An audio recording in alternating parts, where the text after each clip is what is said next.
WIT. I'm here in every New Yorker's favorite place, Times Square, where behind me there are the confront corruption protests and demand democracy protests. A lot of these protests have shifted to focusing on the Russia-Trump angle. That's all good. That's clearly a part of the corruption, but I want to talk to some of these protesters about what they think led to Donald Trump. Was it corruption, or do they think that just Trump is the reason for corruption in the United States? Let's go talk to them.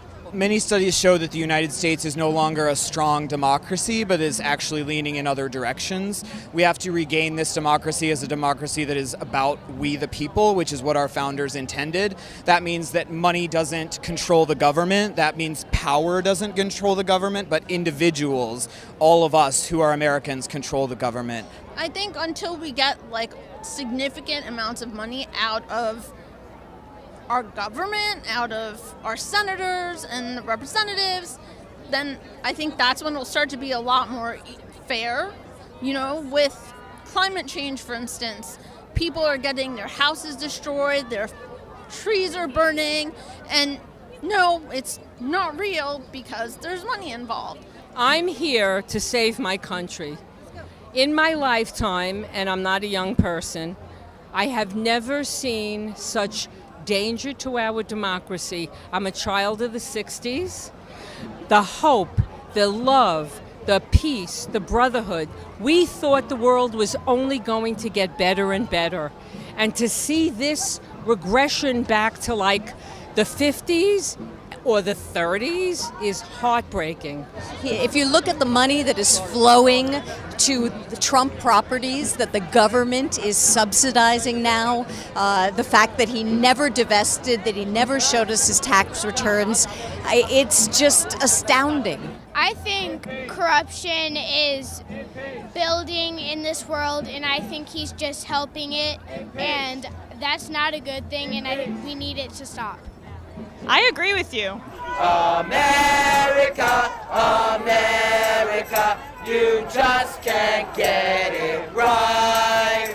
Why can't you see equality for black and brown and white? I think right now we are in danger of no longer being a democracy. There is no transparency at all. Our government is Trump. Refuses to reveal any of the things that will then tell us that he is fit to be president. Trump is just a symptom of a widespread corruption throughout the entire United States. We have problems not only with foreign governments, we have problems with finance in the United States. Trump combines both of those two, but the United States has been under the control of the oligarchy for far too long. Endless amounts of money funneling into political parties has sort of led us to this point where we have Donald Trump. And now Donald Trump is not on the side of the American people. He's on the side of making money, and he's on the side of helping himself. When you're talking about draining the swamp, you were talking about trying to bring the working class people back into government. And I can understand that. I grew up in Pennsylvania in the coal mining regions and in the steel regions, and everyone was expecting that we were going to have I didn't vote for him, that they were expecting that a president that was going to represent their interests. He certainly has not represented their interests.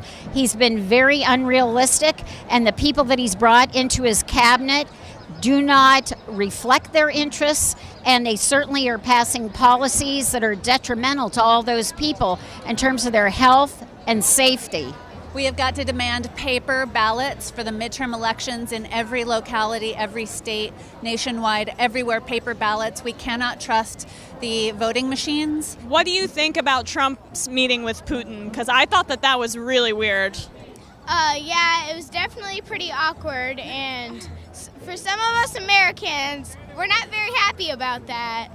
I'm not happy. Are you happy? I'm definitely not happy. I think it shows just the overall corruption. The fact that not only that he would meet with someone who is an American enemy in general, but also support him so openly and say such things of just such a positive nature about someone who is in the past and even in the present just trying to break down American morals. It's comedy and tragedy. How could we stoop so